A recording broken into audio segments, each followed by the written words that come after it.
Actually, hindi po ito bagong sport. Palingin ko baka mas nauna pang makilala nga ito, kalungkutan ito, nauna pang makilala abroad kaysa makilala dito. Pinag-uusapan mo namin ay ang sport ng sikaran. Sikaran nga ba? Ako hindi ko alam kung ano itong sport na to.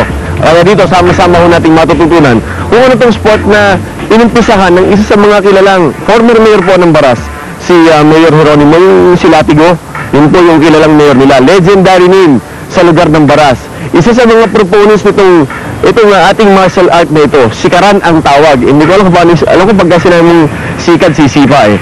Kung paano nilalaro ito, ano ang ginagawa dito sa sport na ito, yan po ang inyong makikita dito sa Hot Stuff.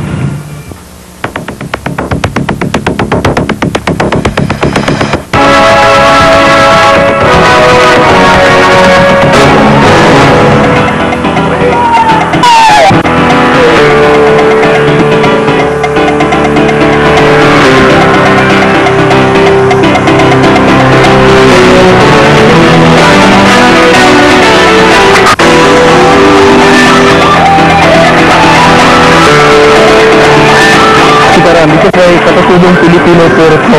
Hindi po ito gawa sa ibang lugar o sa ibang bansa. Ito po ay ating sariling style. Yung pagkakas yung sikaran, Army, Pilipino yan. Kailangan i-propagate natin. Maliban nga sa pagiging 100% Filipino, napakadali pating laruin ito. Isang malaking bilog ang ginuguhit at kung sino man ang malalabas dito ay tsak na talo. Ang maiiwan naman ay ang siyang tatanghaling hari ng sikaran. Hindi rin nga namimili ng manlalaro ang sikaran dahil kahit mga bata ay pwedeng maglaban-laban. Paano ka naman nangilig dito?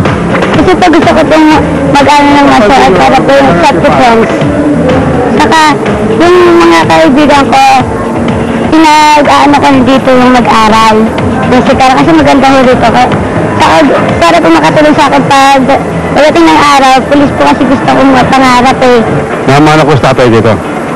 Kaya naisip ko, bakit hindi ko lalabas ng ating kaalaman na Pilipino? Meron tayong talent na atin, bakit hindi natin lalabas? Kaya inumpisahan ko ito mga 1950, tuturo na ako. 10 years na ako nagsisikaran. Pero dati akong karate. Lumipat ako dito 1988 sa sikaran. Malakas ang pakay sa kamay eh. Kaya pagka tinamaan ka ng paa, isa lang, tulog ka talaga. Tayo tinutulungan ng Philippine Sports Commission. Kaya nagpapasalamat kay Honorable Philip Rico sa kanyang mga tulong sa sikaran. At sabi pa sa akin ng nakaraan linggo at sinang ni President LDR, kailangan ng sikaran na gawin na natin national sport sama sa larong pambansa.